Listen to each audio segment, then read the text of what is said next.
Hello दोस्तों, कैसे हो आप सभी। स्वागत है आपका हमारे चैनल में जिसका नाम है MCQ विद आशीष। दोस्तों, जैसा कि ग्रुप डी का नोटिफिकेशन आ चुका है, नोटिस आ चुका है, एग्ज़ाम डेट आ चुका है, तो आपका हक बनता है तैयारी करना और तैयारी करवाने का हक मेरे को है। तो मैं जो है आपको तैयारी करवाने वाला हूँ ग्रुप डी का, जिसमें मैंने मैथ्स, साइंस की वीडियो ऑलरेडी अपलोड कर चुकी है। अभी जा रहा है जीके का वीडियो, इसके बाद आपको रीजनिंग वगैरह के भी वीडियोस मिलते जाएंगे। तो मेरे चैनल को सब्सक्राइब कर दीजिए, क्योंकि आपको आपके एग्ज़ाम होते तक लगातार मैं आपके साथ बना रहूँगा। डेली एक बहुत ही बेहतरीन सेशन के साथ, बहुत ही इंपॉर्टेंट क्वेश्चंस के साथ मैं आपके साथ आऊँगा। आज ऐसे ही important questions general knowledge GK के मैंने लिए हुए हैं।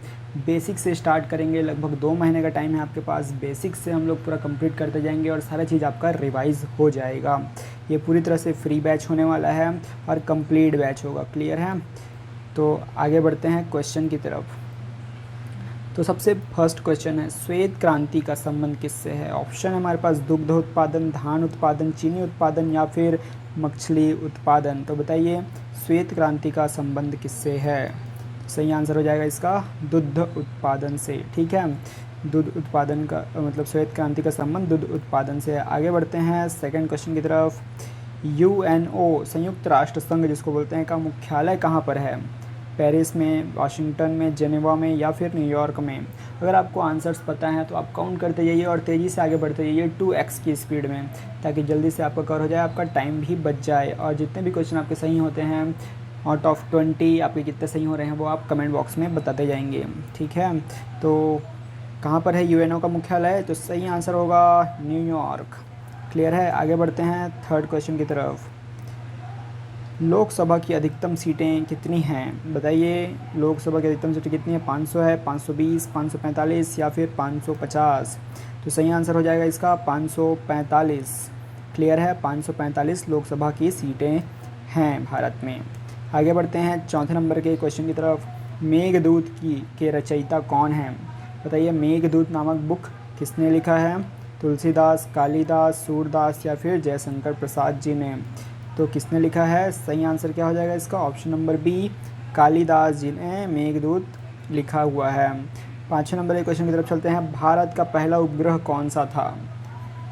बताइए बताइए भारत का पहला उपग्रह कौन सा था? भास्कर, इनसैट, आर्यभट्ट या फिर रोहिणी? तो सही आंसर क्या हो जाएगा इसका? जी हाँ, option number C is the correct answer. Aryabhata जो है हमारा पहला उपग्रह है।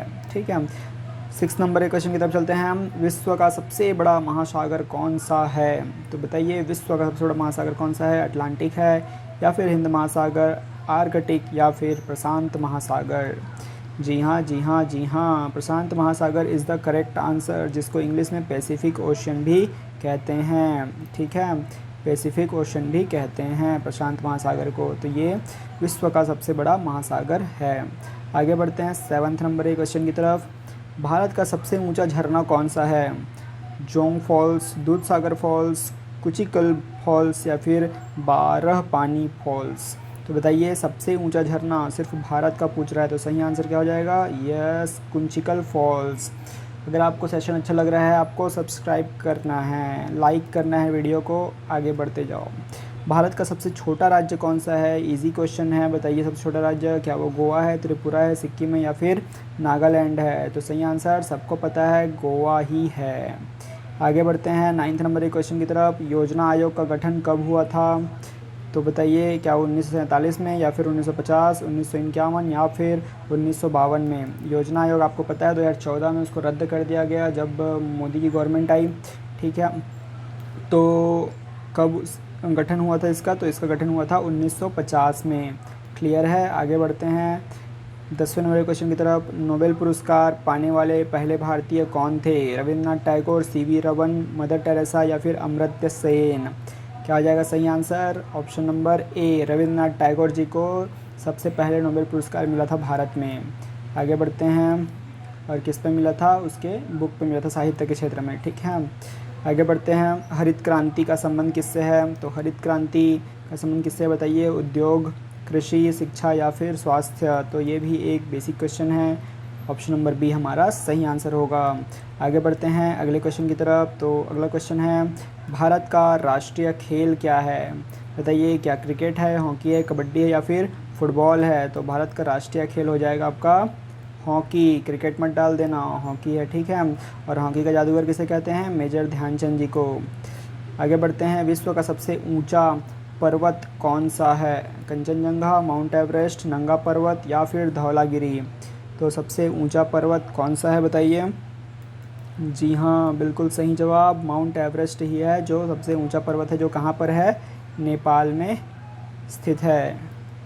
क्लियर है। आगे बढ़ते हैं, 14 नंबर का क्वेश्चन है, ताजमहल किसने बनवाया? ताजमहल आपने देखा है संगमरमर से बना हुआ है, ठीक है। इसको किसने बनवाया है? तो मुग़ल बादशाह ने बनवाया है। कौन से मुग़ल बादशाह? अब देख सकते हैं ऑप्शन है हमारे पास, बाबर, अकबर, शाहजहाँ या फिर औरंगज़ेब। तो इसको बनवाया है आपका मुग़ल बादशाह शाहजहाँ ने। शाहजहाँ के बेटे का नाम क्या था? औरंगज़ेब, ठीक है। आगे बढ़ते हैं 15वें नंबर के क्वेश्चन की तरफ। विश्व का सबसे बड़ा लोकतांत्रिक देश कौन सा है? कौन सा है? चीन, अमेरिका, भारत या फिर रशिया? सही आंसर क्या हो जाएगा? यस यस यस, हमारा भारत ही है सबसे बड़ा लोकतांत्रिक देश। आगे बढ़ते हैं अगले क्वेश्चन की तरफ। 16वें नंबर का क्वेश्चन है, भारतीय अंतरिक्ष अनुसंधान संगठन मतलब इसरो की बात कर रहे हैं, उसका मुख्यालय कहाँ पर है बताइए? इसरो का मुख्यालय क्या दिल्ली में है, हैदराबाद, बेंगलुरु या फिर चेन्नई? तो इसरो का मुख्यालय है आपके बेंगलुरु सिटी में। क्लियर है, जिसको आईटी हब भी कहा जाता है। आगे बढ़ते हैं 17 नंबर के क्वेश्चन की तरफ। लाल किला कहाँ स्थित है? तो लाल किला कहाँ है? क्या वो आगरा में है, दिल्ली में है, जयपुर में है या फिर लखनऊ में है? तो लाल किला स्थित है आपका दिल्ली में, ठीक है। दिल्ली में क्या है? लाल किला स्थित है। आगे बढ़ते हैं, गंगा नदी का उद्गम स्थल कहाँ है? तो क्या वो गंगोत्री ग्लेशियर है, यमुनोत्री है, मानसरोवर है या फिर केदारनाथ है? सही आंसर क्या हो जाएगा दोस्तों? कमेंट बॉक्स में कमेंट करके बताइए जल्दी से। यस यस यस, सही आंसर है, गंगोत्री ग्लेशियर से गंगा नदी का उद्गम स्थल है। आगे बढ़ते हैं नेक्स्ट क्वेश्चन की तरफ, 19 नंबर का। तो ये हो जाएगा, किसे मिसाइल मैन ऑफ इंडिया कहा जाता है? विक्रम साराभाई, एपीजे अब्दुल कलाम, होमी महावीर भाभा या फिर सत्येंद्र नाथ बोस? तो सही आंसर हो जाएगा option number B, APJ Abdul Kalam. Clear है।